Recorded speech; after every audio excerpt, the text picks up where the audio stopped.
Today on the Dennis Michael Lynch podcast, we're going to be talking about faith, Christianity. It's under attack.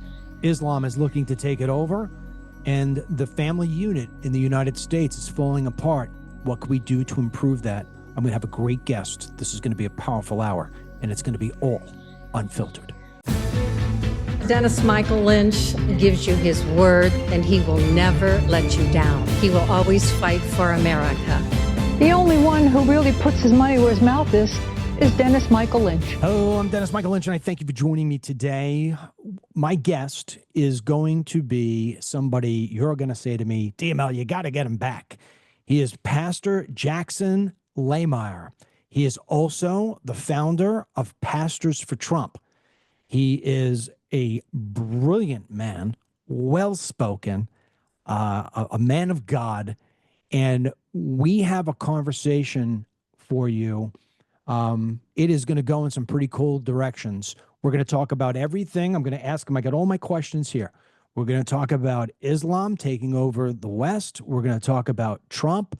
We're going to talk about what he can do to make America great again. We're going to talk about Israel. Should we hate them? Should we love them? Should we defend them? The family unit. Why aren't people sticking together? The expenses. I mean, I got questions here, and I know he's got answers. So without further ado, I want to introduce to you the author of Chasing After the Wind. And like I said, he's the Pastors for Trump founder, and he runs the Sheridan Church in Oklahoma. And you can check out their website at sheridan.church. And that is Pastor Jackson. Pastor, I want to say thank you, first of all, for all that you do. I've known about you for a while. I've watched a lot of your different videos. And I thought about reaching out to you before, about having you on the podcast here. I don't really interview a whole lot of people. I usually kind of just do it myself. But with things that have taken place in pretty much the last week or two, I thought, okay, I got to reach out to the pastor here. So I want to start off by saying thank you for giving me your time. With that said, I have a menu here of how it is I'd like to conduct this, because I think it all ties together. So I want to start off with my understanding and getting you to even drag it deeper into the persecution of Christians around the world. I do not think that the everyday American and the Christian American at that level really understands what's happening, because, as you know, the left owns the media, and in my opinion, the left has a bias against Christians, especially white Christians, and so people aren't told about it. They'll be told when another group is persecuted. If a mosque burns down, the whole world's going to know about it. But if a church of some kind is destroyed, attacked, what have you, it seems like it's a sort of pass by in the media. And I wanted you to explain to my audience exactly what it really looks like out there for Christians, not only in the United States, but around the world. Yeah. Well, first, let me just say thank you so much for having me on. I love all that you're doing in your show, so it's an honor to be here with you. But yeah, it's a great question, and it's a great thing to talk about, because to your point, if you're watching CNN or MSNBC, you're not going to hear about what you and I are about to dive into. You know, there's about 2.2 billion Christians on the globe right now. And here's an amazing number. 1 out of every 7 Christians is facing severe persecution. So just think about those numbers. You have 2.2 billion Christians. 1 out of every 7 is facing persecution for simply being a Christian. And that persecution is coming at the hands of 2 different groups. One is Islamic countries. So Christians living in Islamic countries are being persecuted like nobody's seen before. Christians living in communist countries are being persecuted. We're talking about China, North Korea. And so right now, if you are a Christian and you're living somewhere that is dominated by Islam or communism, your life is at stake. And so a lot of Americans, and especially American Christians, don't even realize that this is happening because we are so self-absorbed. We are so self-focused, and, we're living our lives here in America and things like that. But, persecutions even come to this country. Since 2018, attacks on Christian churches in the United States of America has risen over 700% since 2018. There was an attack about once a week on Christian churches in America in 2018. Currently, there is an attack upon a Christian church every single day in the United States of America. Now, how come we're not hearing about that? Because you brought it up earlier. If a mosque was attacked once a year in America, it would be the biggest story. I mean, you know what it would be. It would be 24/7 coverage. If just one mosque was attacked one time in 2025, it would be the biggest story ever. But when a Christian church is being attacked more than once a day in the United States of America, nobody even knows it's happening. Nobody has a clue that it's. In fact, there's probably people watching saying, there's no way that's true. I've never heard that before. This guy must be making that up. No, it's completely true. But the media is so biased because it goes against their narrative, right? Christians being persecuted. I thought Christians were the oppressors of all people groups, especially white Christians. They're the oppressors, not the one being oppressed. And so it goes against the narrative, but it is so good to shine light on this, to speak up for those who are not able to raise their voice, like in Nigeria and Syria and all these different countries. And so this is a real issue. People don't realize it. It's a real issue. So let me ask you this, and maybe you don't have the answer to this, and if you don't, I completely understand why you would not. But it seems like a two-pronged issue.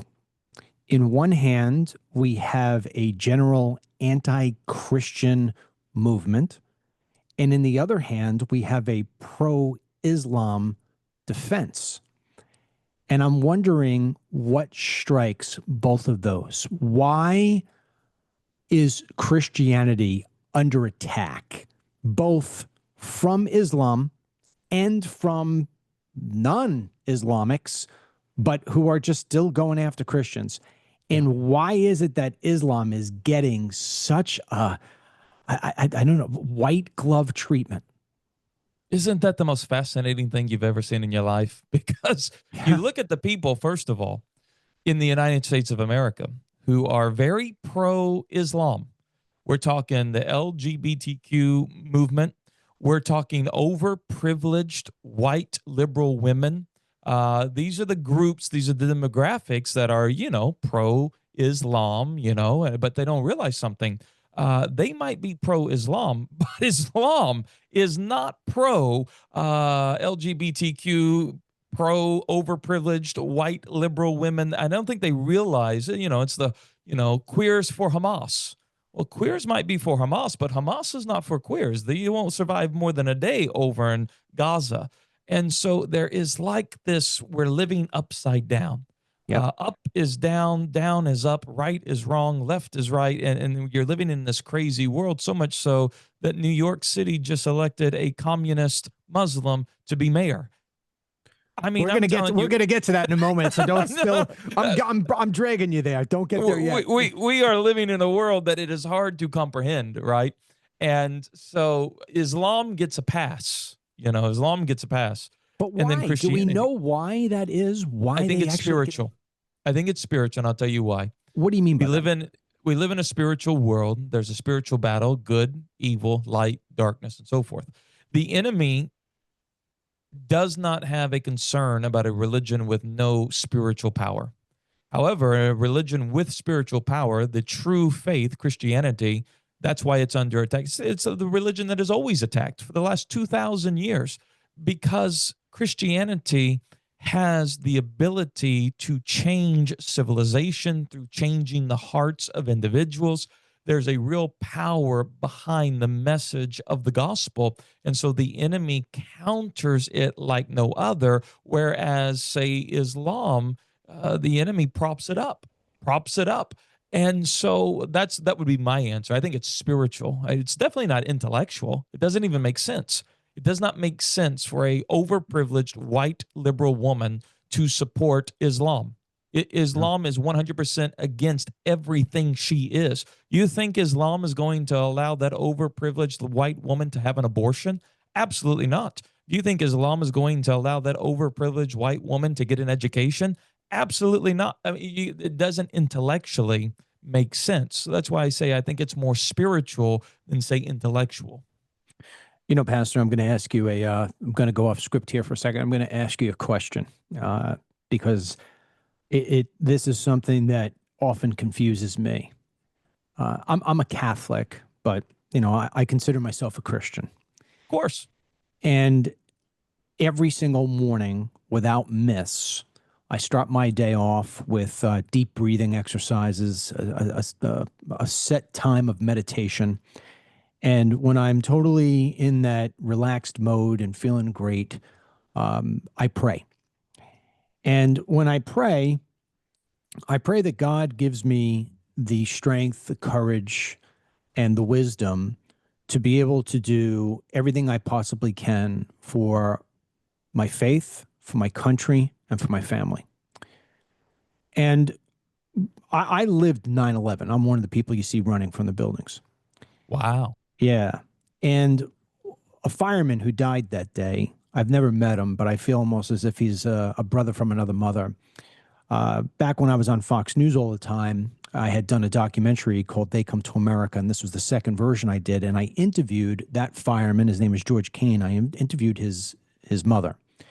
And she, I guess you could call it, was a fan, because at that time I was probably on Fox 2 or 3 times a week.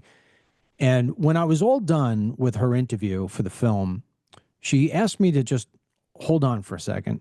I mean, at the time I was running off to go to the Kelly file. So, I was like, okay, what? And she went into her bedroom and she took a cross that was made from the steel of the World Trade Center. It's hanging on a rope. Wow. And she took it off her bedpost and she handed it to me. And she said, for as long as you continue to do what you're doing, and at that time I was doing an incredible amount of work with immigration, illegal immigration, mass immigration, and Islamic terror. And she said, for as long as you keep on doing what you're doing, 3,000 angels will always protect you. Now, Pastor, I tried to give her back that cross, and she wouldn't take it back. And at some point, I just felt as if I was going to insult her if I didn't grab it. Yeah. That is my most beloved item in my life. And I mean, there is 1 or 2 times where I thought, and I got that from her back in 2012. So it's going on much longer than a decade. There have been 2 times when I thought I lost it. And I literally fell to the ground and wept like a little baby who just heard that a little kid who just heard his dog was killed. I mean, yeah. I have never cried like that before. It's a different type of cry. Luckily, both times I found it. And so there's something I struggle with in the morning. When I ask for God to help me and guide me, when I'm done with my prayer, I also speak to who I feel are my guardian angels. And one of those people is George Kane. In fact, you could see him right behind me on the wall. He's got the fireman hat right there. Wow, yes. Yeah. Yes. And so I always promise to George that I'm not going to stop fighting because I promised his mother would do that. With that said, my message is usually very, very, very strong about the risks of Islam, the dangers of Islam. We're going to talk about Ma'am Danny in a moment here. And I always think about the Lord's Prayer, how it says that I must give forgiveness for those who have trespassed against me. And so I struggle sometimes. I say, am I going too strong in my message about Islam and how it is that they don't want to recognize my God and they don't want to recognize Jesus as being the Son of God? And I think to myself, am I doing this because I have a deep, dark, let's call it vengeance against Islam? Or am I doing the right thing because somebody's trying to denounce my God and trying to spoil and ruin the word of God? So I struggle with that, and I'd love to hear what your 2 cents are, which direction it is that you would suggest I take. Well, you got that inner battle that all of us, have at some level in our lives. And so my take, just hearing your story and hearing your heart behind it, is no, you're not going too strong, because the greatest threat to Western civilization is Islam. It's the greatest threat to Western, because the two are irreconcilable. You see those bumper stickers of all the coexist, the religions. Well, there's only one emblem on that bumper sticker that cannot coexist with everyone else, and it's Islam. That's not what Islam. It's a political ideology to have a global caliphate. That's the mission. That's the purpose of Islam. And so you're not going too hard by sounding the alarm. That's a righteous thing to do as a warning to people. Hey, this is a major threat. Now, obviously, as Christians, we are called to forgive and extend grace, just as Jesus and God has extended grace to us. The measure of grace that we extend to others is the measure God extends to us. So I don't know about you. I need God to extend a lot of grace to me. Therefore, I need to extend a lot of grace towards people. That's me as an individual. Okay. As an individual, I have to forgive and extend grace. But turning the other cheek does not apply to a government.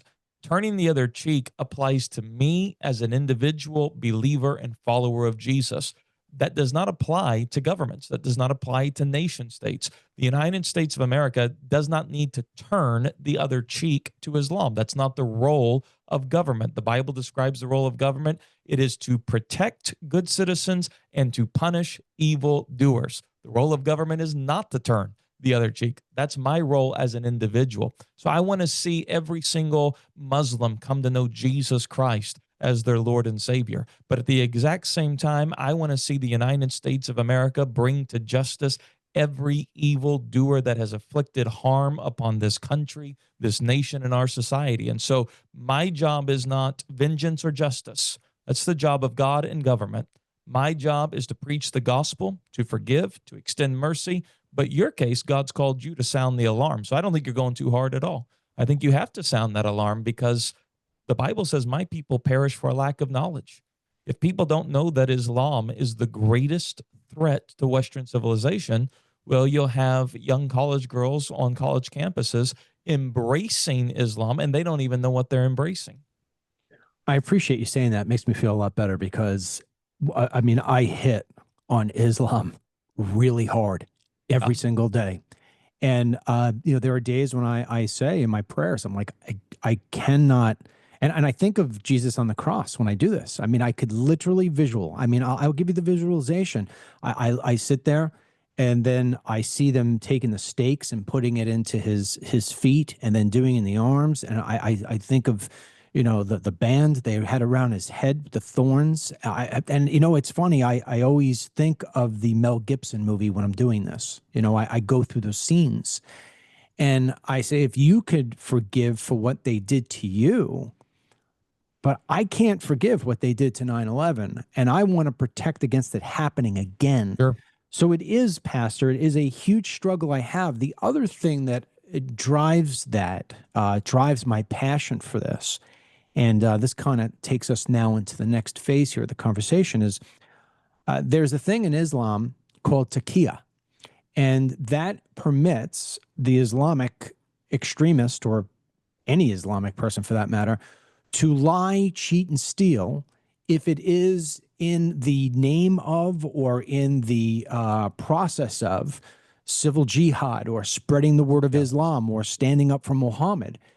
And so when I look at Mamdani, I say there's no doubt in my mind he is doing that. He is lying to everybody. He is tricking everybody. He's falsifying who he is, like you just said eloquently. I mean, he's reaching his hand out to the trans community, to the gay community, to the Jew community, and saying, I'm here for you. I'm your mayor. And I say, there's no possible way you can be like that, because it's antithetical to who it is you are. Yeah. And then it says, wait, he's allowed to do that. He believes his religion, his Quran says that he can do it. And so I ask you to express your concern on how it is that Islam in America is starting to spread and trying to take over this country from within. And Pastor, they're doing a pretty good job. Oh, they're doing an incredible job. They're outwitting us in our own system. Yeah. Listen, the Middle East is not the prize of Islam. The West is. and America's the crown jewel. Islam is not satisfied with just being dominant in the Middle East. Islam has an eschatology, just like Christianity has an eschatology, how the end comes about. And for Islam, it is a global caliphate with a worldwide leader who will bring about Sharia and the law of Allah. And so Islam has an eschatology just like we have an eschatology in Christianity. But this is so important. Sun Tzu, who wrote The Art of War, gives a tremendous illustration because you have to realize we are at war. We have been at war with Islam since the founding of Islam. That has taken different cycles, whether it was through the Crusades or whether it was through terror, whatever. There's different cycles in the war, but we are still at war with Islam. And Sun Tzu in The Art of War, he says this. He says, if you know yourself and you don't know your enemy, for every victory you gain, you will also lose a victory. If you know your enemy and you don't know yourself, for every victory gained, you'll lose a victory. But if you know yourself and you know your enemy, you don't have to fear any battle at all. The problem we have is we don't know our enemy. Our enemy, to what you just brought up, has the moral justification to lie, cheat, and steal if it advances Islam and jihad. So as a Christian, I don't have the moral justification to lie, cheat, and steal to advance the kingdom of God. That's not how we operate. That is wrong. We do not advance the kingdom of God through lying, manipulation, cheating, and stealing. That's just as a Christian. So you take me as a Christian, you're going to take my word for it. Because if I'm lying to you, I'm sinning against God. And that's a big deal. I don't want to sin against God. That's a big deal. Well, right. When a Muslim says X, Y, or Z, you can't just take his word for it because he can literally morally lie to you to advance the agenda of Islam. That is exactly what Mandami is doing because you brought it up. His value system as a Muslim is irreconcilable with the values of the trans community, of the Jewish community, of, like I said, the feminist community. Those are irreconcilable value systems. They can never mesh together if he is truly a Muslim, which he is. He refuses to condemn Sharia law, which I think is so amazing, right? He refuses to condemn it. You've got people who were a part of his campaign saying the silent part out loud that this campaign is jihad. People think that jihad is blowing up towers. That is a part of jihad. But jihad is advancing Islam, whether that be through elections, whatever it may be. They are waging jihad and they're winning. That's the sad part. I remember 9/11. I was a young kid, age myself. I was a young kid. But I remember every year as we would look back on 9/11, the message was simple. We will never forget. That was the message. We will never forget. Well, I'll tell you what, I'm pretty confident New Yorkers have forgotten 9/11, those living within New York City, to elect who they just elected. And so Islam is advancing. We see it in Dearborn, Michigan. We see it in New York City. It's even happening in out of all places, Texas. I know. Like God, guns, and the flag. And it's advancing in Texas. So this is a real battle we are in, but you got to know your enemy. Yes, and I'm so glad you brought that up. And look, I want to prelude what I'm about to say to you with I voted for Trump 3 times. And I actually had a television show the first time. I had the #1 TV show on Newsmax TV. And I lost that show because the leadership there were $1 million donors to the Clinton Foundation. Many people don't know that. Yeah. And so I wanted to have people who wrote books about Hillary Clinton on my show leading up to the election. And I have been for Trump since the day he walked down the escalator. And so they wouldn't let me have these Hillary haters on my show. And I couldn't understand why. And when you're the top show on a network, you could basically do whatever you want, Pastor. Okay. I didn't have to go to meetings. I didn't have to do anything because, you're the tent pole that holds everything up. Yeah.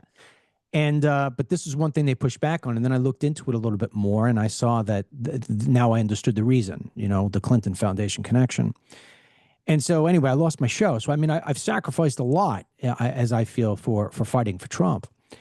And even with that said, there are things sometimes the president does that his deepest supporters, and I mean, I'm a supporter. I mean, my goodness, you launched Pastors for Trump. You can't be more of a supporter than you.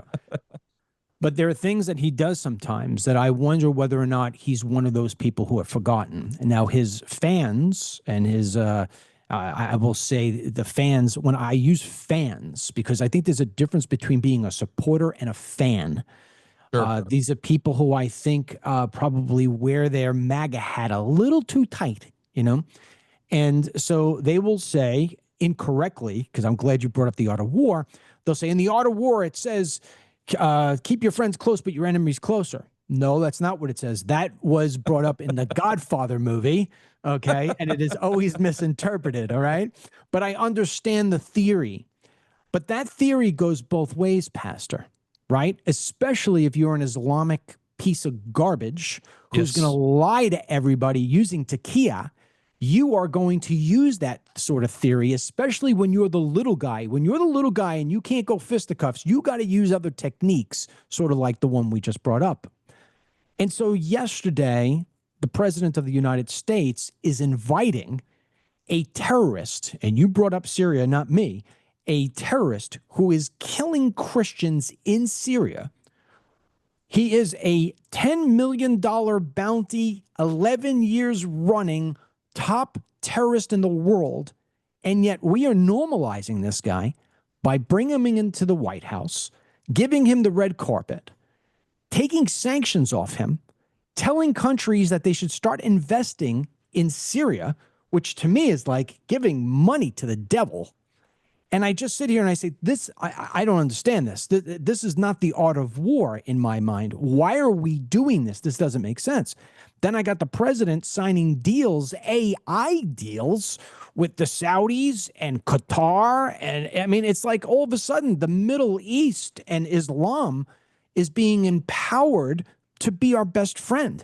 And I think they're taking advantage of this in a way that most people, including our own president and the people around him, seem to miss. I don't miss it because I'm studied in this. And I'm not studied it so much from the religious standpoint like you would be. I'm more of it from the technical national security level, because that's where my background is.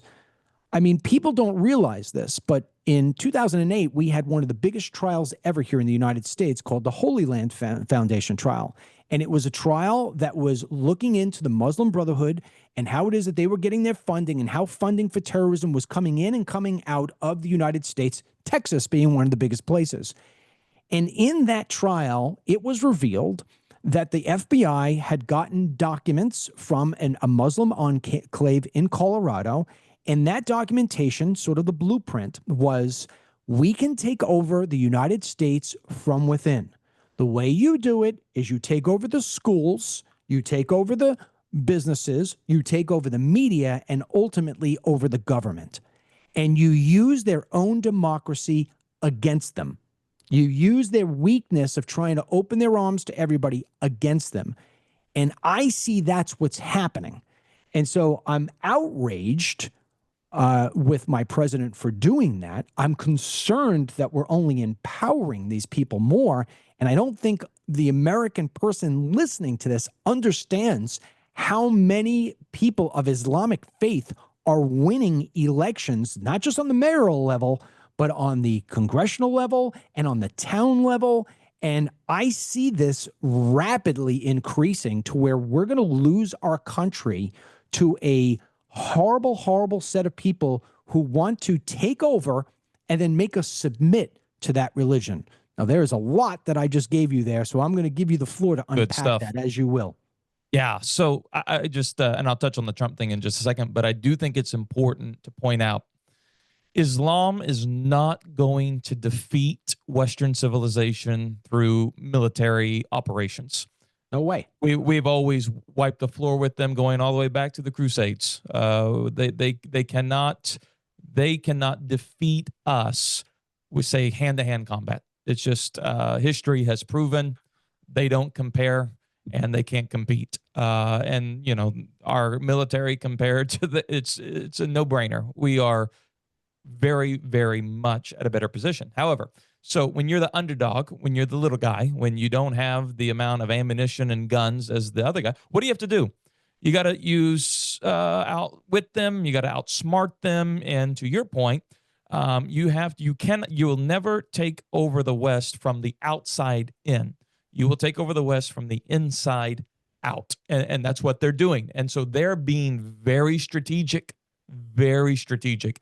They're coming in kind of like the Trojan horse story that we all know about. You know, they're coming in, waving the banner of we're a religion of peace, like George Bush incorrectly said. Islam has never been a religion of peace, and it never will be a religion. That's not, peace is not the goal of Islam. That's not the goal. So that's, George Bush was inaccurate when he said that. But what he did is he validated their claims. He validated them. And so that makes me, oh, you know, they're a religion of peace. No, they're not. And so they are subtly taking over through elections, through organizing within community. You know, they're coming into communities, right? You have the Somalis in Minnesota. They take over communities and they go from there. So they're very smart. They're very tactical in what they're doing, and they're outsmarting us on our own turf. Now, in regards to President Trump, the one thing I do love about being within the MAGA movement is the freedom to disagree. That, yes, there are the fans, right? The fanatics. It doesn't matter what it is. It's, you know, they're the fanatics. And listen, I'm, like you said, as big of a supporter of the president as you're probably ever going to find. You know, I love the opportunity to serve the president. I'm very close with Don and Eric. And so, you know, I obviously support the overall agenda of President Trump. But at the same time, I recognize something. Our president is not all knowing. He is not all powerful. He's a human being, and he is surrounded by advisors with particular interest and agendas. Everybody has nobody comes to the table without an agenda. And so you try to advance your agenda. And one of the concerns that I see and that I have is the embracing of Islam and financial dealings in the Middle East. That's a personal concern because of my biblical theological background. Yours is coming from the analytical side of, you know, practicality. Mine's coming more from a theological side. And so I have great concerns about that. Which together makes you and I very powerful together. Because you can hit them with the present day facts. I hit them with, hey, this is what the Bible says, and this is what the Quran says. You know, the worst enemy of the Quran is the Quran. If only Muslims would just, if moderate Muslims would just read the Quran, it would be the greatest evangelistic tool for Christianity ever. They don't read the Quran. It's the greatest enemy of itself. Absolutely. Please go ahead. And so I have great concerns. Yes, bringing in the leader of Syria now to the White House. And I mean, I can say I understand the tactic, the logic. Let's try to, you know, make them be like us. I just don't think they ever want to be like us. I understand the rationale. Well, instead of, you know, being against them, let's try to bring them into the larger camp. I just don't think they have any interest in assimilating into what we would call Western society. I don't think that's an interest. Now, they may say it's an interest to get them into the camp. Right. Yeah. But I know Islam. That's the problem. I've studied Islam. I've read the Quran. I've read the Hadith. I know Islam. That's the problem I have. They're not interested in what we have to offer. No. They hate it. So I have great concerns about it. I disagree with that move of the White House and the president. Now, do I support President Trump? Absolutely. I want to be praying for the president, and any advice that I'll give my opinion type of thing, you know, very strongly. But I recognize others have different agendas and interests, and money is a big factor in all of this too. And so Islam is loaded with money. We recognize that. And so, but the freedom that we have, say, as Republicans and in the MAGA movement, we can disagree without, you know, being like, oh, well, now you're against the president. I'm not against the president. I just happen not to agree with this particular type of policy in regards to Islam. I don't think it works. Well, the extremists in the MAGA movement, and there's extremists on every side. Oh, the extremists on the MAGA movement will say to you, because you disagreed with something that the president did and you're not giving him unilateral support, that all of a sudden you're a traitor.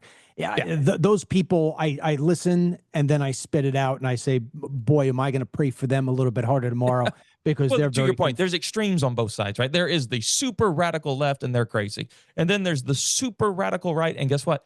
They're just as crazy. They just happen to claim us as team members. That's the only difference.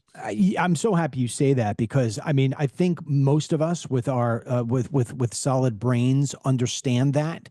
Unfortunately, just like the wild, wild left, the wild, wild right seems to always get the megaphone because they are so wild and so outrageous. You and I get a little boring after a while, right?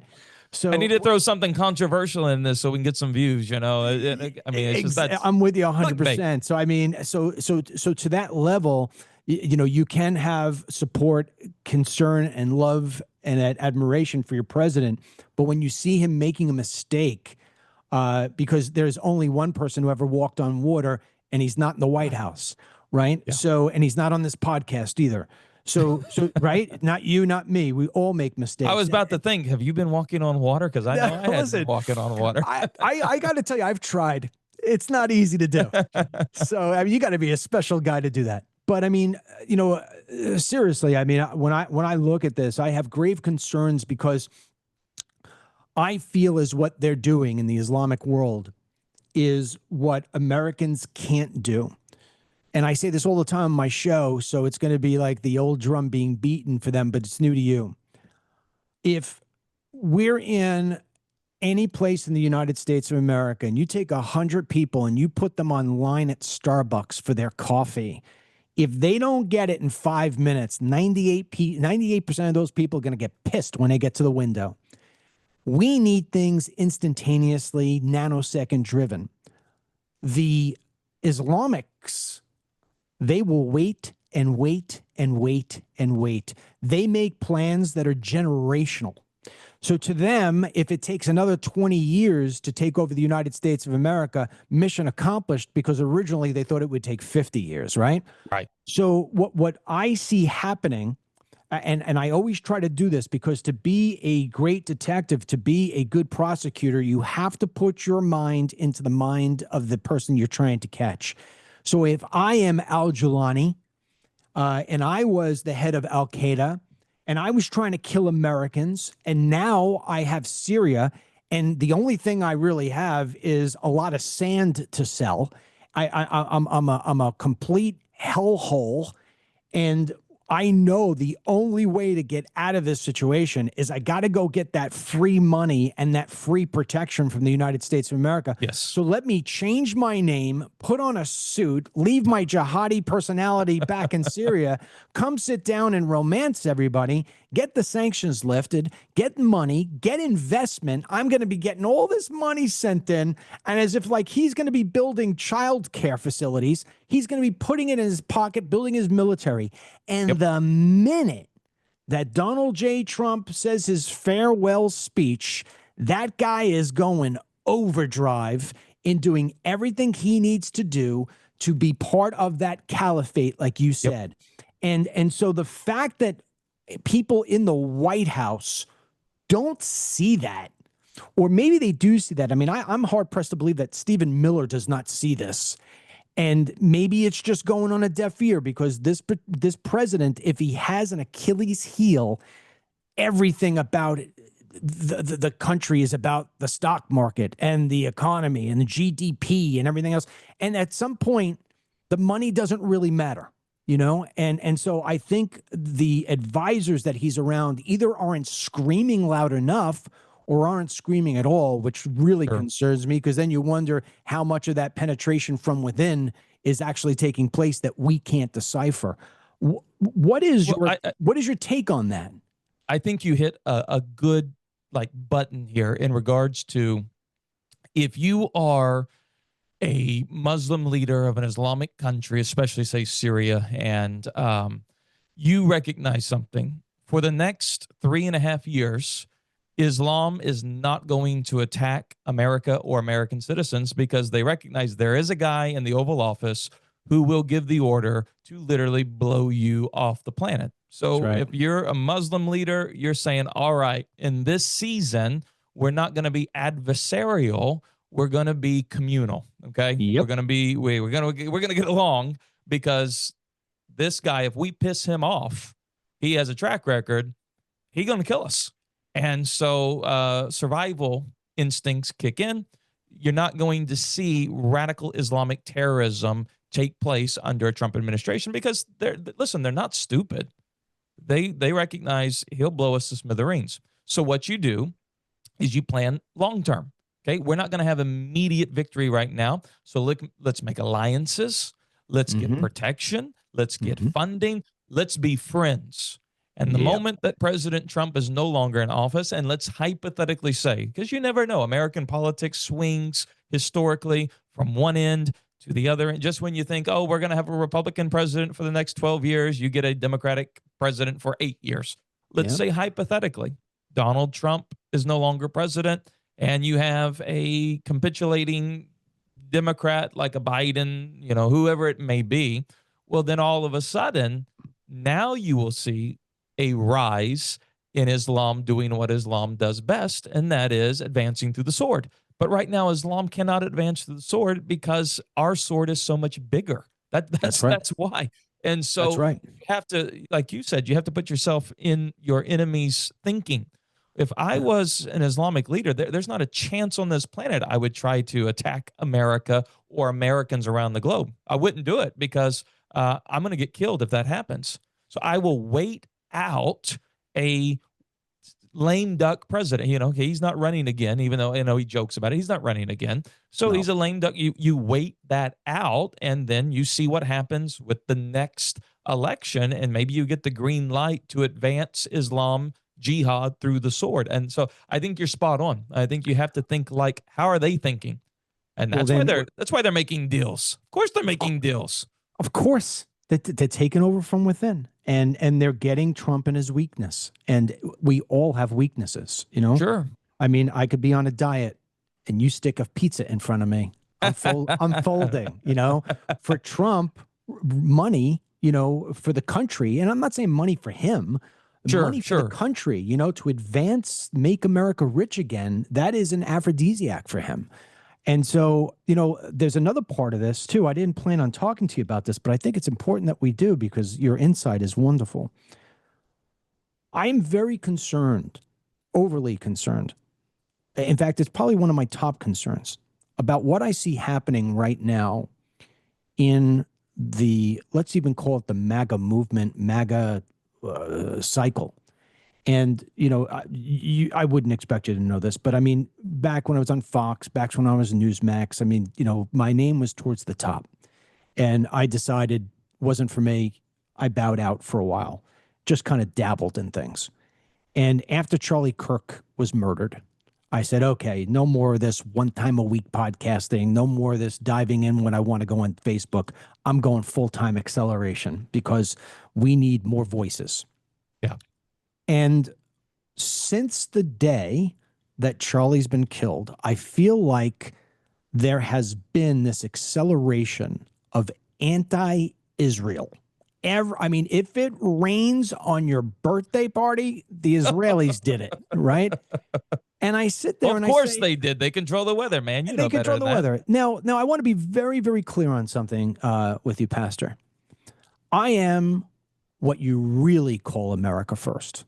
All right. And here's how I'll describe my America first position. If you ask me, Dennis, we've got starving children around the world, including children in Israel, and we've got starving children here in the United States. You have 100 apples. What are you going to do with those apples? I am, whether God likes this or not, I am giving those 100 apples to my children, my American children. I'm not sending any to Israel, or to France or anybody. I'm giving it to my kids. And when I can find food for all my American children and there's an apple left over, I will then reach out to my allies. That to me is America first. It doesn't mean I hate Israel, doesn't mean I hate France. It means I love my own kids. That's the way I'm going to do it. Whether that's right or wrong, it's just the way I am. At the same time, if you make me go outside my borders and you ask me, who am I going to give my apples to? The people who want to take me out and who see me as the infidel, or the people who have been an ally despite the fact that I've had to dish out a ton of money to them to keep them that way? I'm going to give my apples to the person who's in survival mode versus the person who's in submission mode. And I believe the Islamic states are in submission mode. They want everybody to, they want to dominate and they want everybody to submit. And I think the Israelis are always living and breathing with one eye open, whether they're sleeping or awake. And so I, as a 9/11 survivor, I have empathy for that. I have sympathy for that. And although I'm not going to say put Israel before all things, I'm not going to deny that they're always under attack and they're defending themselves. And somehow, some way, and I think some of this has to do from taking over from within. They've done a great job. They've got our students championing for Hamas and hating on Israel. They've got major podcasters in the conservative movement. You know who I'm talking about, saying Israel is horrific, interviewing people who believe Hitler was a good dude. I mean, I'm just sitting here and I'm saying the splintering that's happening in our side of the aisle is so dangerous because somebody's going to backfill that. And the people who are going to backfill that are evil and demonic. So I wanted to get your take on A, the infighting, and B, what is your take about this whole new anti-Israel sort of movement? Is it a long-term problem for us? Yeah, man, you talk about opening up a can of worms, right? Yeah. It is the topic of conversation among, it used to be the left, that were fighting over supporting Israel, not supporting Israel. Now it's in our camp, and it is the dividing line, actually, what you could say. And so let me say I agree with you on the America First policy. That's the way I am as well. The role of the U.S. government is to take care of United States citizens first and foremost, period. End of story, hard stop right there. If you're the CEO of Nike, it is your job to make sure that Nike succeeds and the employees of Nike are being paid. You are not responsible for Under Armour. That's not your responsibility. Your responsibility is Nike. So if you are an elected official working for the U.S. government representing the U.S. people, your responsibility is American citizens. So that's where I stand. But at the same time, I recognize we do not live in, say, an isolationist world. We live in an interconnected globe where something happening over in one country in the Middle East does impact us living here in the United States. We're interconnected as a globe. So when it comes to when in doubt, blame the Jews, that's a historical trap, actually. It's not a new thing. It seems like it's new to us. It's this new thing. Like you said, if it rains and it was your child's birthday party, the Jews were coming after you because they just don't like your child. And and I know we're being hyperbolic, but that's really how nonsensical some of this stuff is. You got to realize the Jewish population is 0.02 of the world population, not 2% of the world population, 0.02. And so if you're trying to tell me 0.02 of the world population controls the globe, well, then, yeah, they are a superior race. If you can have, I'll agree with, okay, well, then, yeah, they sure are the superior race. If 0.02 of the world population is controlling the affairs of the world, they're by far superior than everybody else. If you can manage to do that, so you got to think through this logically. But the historical trap, this is not anything new. I'll give you an example. During, the medieval period, when the Black Plague was spreading through Europe, Europeans were getting sick and Europeans were dying of the Black Plague. But Jewish people were not getting sick and Jewish people were not dying of the Black Plague. And so the Europeans, they began blaming the Jews for poisoning the water wells. That's why the Europeans were getting sick and they were dying. It was the Jews' fault because they weren't getting sick and they weren't dying. Well, they did a study not too long ago trying to figure out why did Europeans get affected by the Black Plague and the Jews did not. And they came to this conclusion. It was the kosher diet of the Jews. It was their diet that prevented them from catching and getting sick by the Black Plague, while the Europeans had a very unhealthy style of diet and hygienics. And so, but back then, it was all the Jews' fault. Well, they're not getting sick, so they must be getting us sick. We're seeing the same thing happen today. And over time, it'll prove to be not the case. So why should Christians, I'm not speaking necessarily as Americans, why should Christians support the Jewish people and the state of Israel? Well, one, that support does not mean, like what we said with President Trump, support does not mean we agree with everything the state of Israel does, every decision that the state of Israel makes, because we don't. That's not what support means. You read in the Old Testament, the Jewish people made a lot of mistakes, tons of mistakes, and God never forsook them. God remained in covenant with them. Doesn't mean there wasn't consequences for their mistakes, but God hand-selected Abraham to be the first Hebrew. He made a covenant with Abraham and his descendants that is an everlasting covenant. And so I want to be on the right side of God. God has said, these people, they're the apple of my eye, warts and all. They're very flawed. They always have been, yet God still remains faithful to them. And so from an American perspective, they're our only friend in the Middle East. I don't care what the Syrian new guy says. He's not our friend. Israel has been a friend, and I believe they'll continue to be a friend. So it's a dicey topic, man. And I think it's sad that we are, giving a rise to people that love Hitler and Stalin, and we're living upside down. I think we're going back to where we began in this conversation. We're living on our heads. Pastor, if you take a look at what you and I have spoke about so far and tie it to how we said that Syria, for example, is waiting for the day that Trump is gone, I think the same thing can be happen. Once Trump's gone, Israel's in a lot of trouble. Sure. And we have maybe set that stage to happen. And when I say we, I mean we on the right side who are splintering the thought that our job is and is not to protect Israel. That conversation, I mean, I'll just say his name. I know Tucker Carlson. He used to interview me all the time on Fox News. We've had conversations, emails back and forth. There is never, ever, ever an episode of his podcast. Now, I don't listen to anybody else's podcast, but I just started listening to his because I'm saying, where's he coming from? Every podcast is designed to make the Jews sound like the devil. And yes. I say to myself, if you do it once, you do it twice, you got a hard opinion. Charlie Kirk had hard opinions of the the Israelis in terms of the government.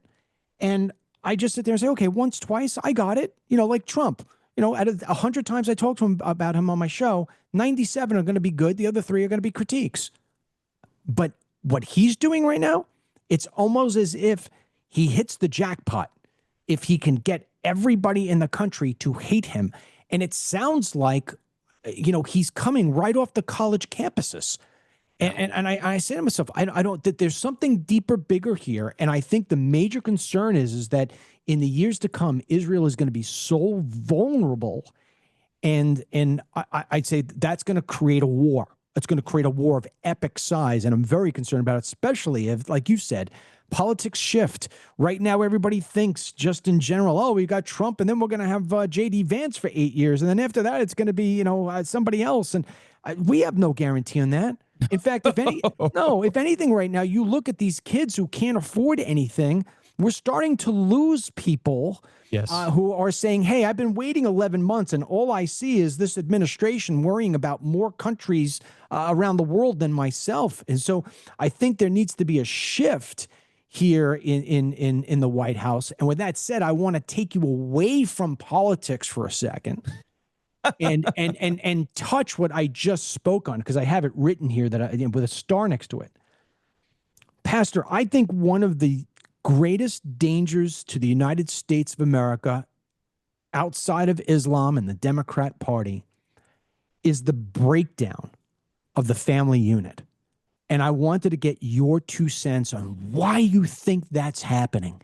Is it the same monsters who are trying to sell Islam that are trying to sell, stop the family unit? I mean, what is driving that? I think it's a hatred of God and the things of God. You see, the family unit is a God-given design. God created 4 forms of government. A lot of people don't realize this. God created self-government. You are to govern yourself. God created family government, how the family is made up, a father, a mother, children.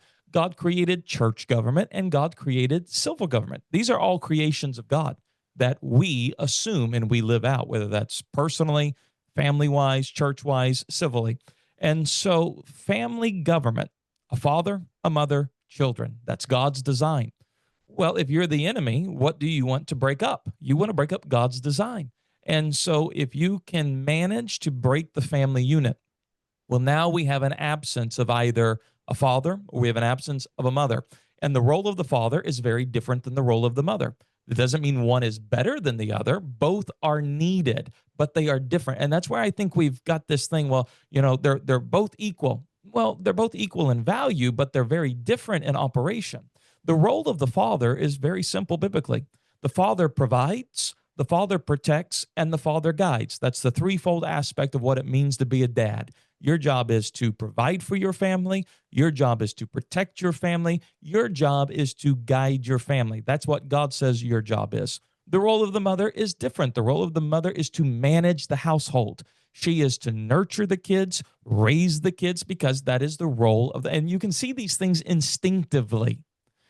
When a child is crying, who responds? It's always the mom. When a child gets hurt, where does the kid does the kid go to dad? No. The kid goes there is an instinctive nature within us that these things work. And so if you can break that up, well, now if you can get the father out of the house, you have removed the provider, the protector, and the guide. Somebody has to fill that. You know who has filled that void? The government. The government provides for that family. The government protects that family. And here's the worst part. The government guides that family, and it guides children in a mismanaged way. That is why we see the stats, depression, anxiety, crime, the things are there. And so if you've broken up the family unit, you have to replace the father with something. And what has filled that vacuum, that void, has been the government. That's the welfare program. That is the protection, the housing. That is the public school system. And that is why our society is crumbling. You have removed a God-given place of fathers. That's usually the absence is not mothers. Obviously, we know there can be, but it's typically fathers that have been demonized.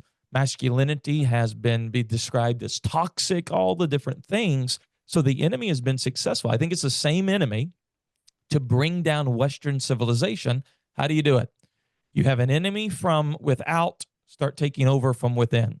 You break up the strength of a society. The strength of America is the family unit. As the family goes, so goes the country. The Roman Empire understood this. They incentivized strong families because a strong family in Rome would equate to a strong empire. As our families are crumbling in America, what are we seeing? We're seeing our nation crumble as well. So this is a very important area, and I could speak for another 50 minutes just on this, right? I mean, you can't tell I have a little bit of passion about this one topic because it's so vital. Well, I'm glad I did it. I'm looking at the watch here. So now I just gave you an excuse to say yes when we ask you to come back in a few weeks. We weeks. got to do it, man. We just scratched the surface on this stuff. Oh, I agree with you. I'll give you a stat because you said a couple of things here. I mean, the story about the Jews in Europe. I mean, I'm going to steal that from you if you don't mind, or I should. Because you're a pastor. I'm going to borrow it, but I will credit you. But there's a stat that I always love telling. About the fatherless homes. If you look at the statistics here in the United States for fatherless homes, best to worst, best meaning dads are staying home, Asians, whites, Latinos, blacks. If you look at the top earners in the country, Asians, whites, Latinos, blacks, that is not by design.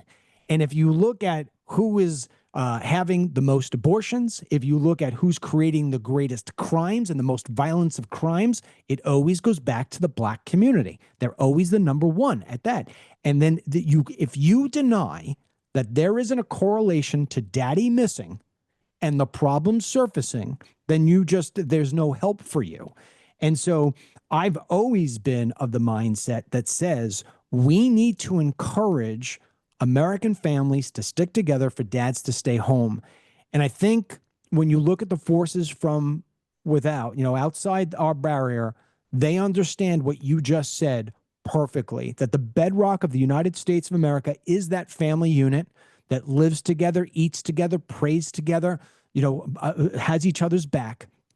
If you break that down and then you feed some extra drugs into that country, Yes. you will spoil the future of the United States of America. And that's what I see happening on a freaking daily basis. And it drives me nuts. And one of the great ways I think, and I'll give you the last word, but I'm not kidding. Part 2 of this, and maybe in a couple of weeks, I'd like to have a whole hour on this with you. Let's do it. I think one of the things that President Trump needs to address first and foremost, everything else is secondary, is he has to figure out how to make America life more affordable, because the cost of having children, the cost of being an American is just so damn high that that's another reason why the American family is not sticking together. And if we can fix that and put a little bit more of you and your teachings out there to people, I think we can make America great again. But until that happens, it's just a logo on a hat. Yeah. Well, I mean, you know this, to make America great again, you have to do what made America great in the first place. I mean, that's, if you want to make it great again, you got to figure out what made America great. And you look at it, strong families, strong churches, strong communities produced a strong and a great nation. And unfortunately, to your point, having children financially doesn't make sense.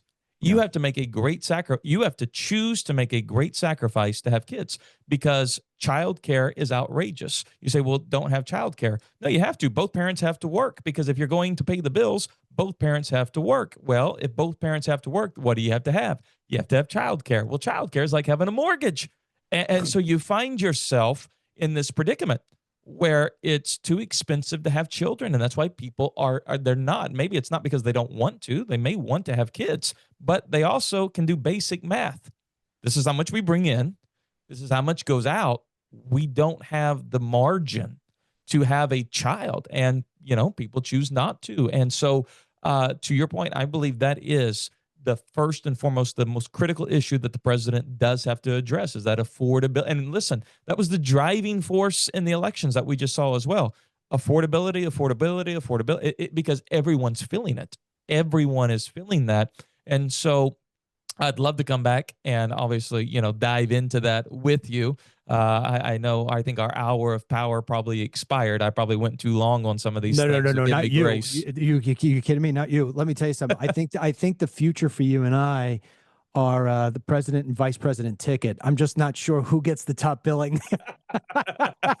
You can have the first job. I'll be the guy. I'll be the cheerleader on the side. You're doing great, boss. You're doing great. Do me a favor. Tell everybody how they can follow you, the name of your book, where they could get your book, and everything else, because I think people are going to want to stay in touch with you.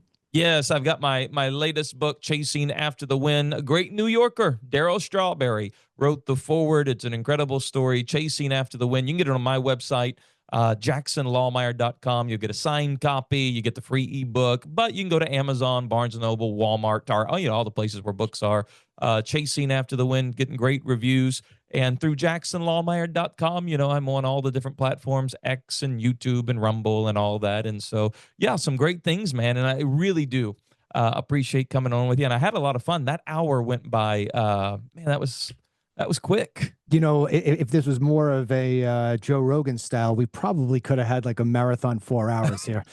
But you're great. You're one of the best guests I've had in a long time, and I would really appreciate it if you would agree to come back not so long from now. Oh, you name it, I'll be ready. You name it, I'll be ready. I appreciate you, Pastor, in a big, huge way. All right, that's it for us. Make sure you check out his book, Chasing After the Wind. What a good guy, what a smart guy. I am going to have him back. We need to have a deeper conversation about how to improve things here for families in the United States of America.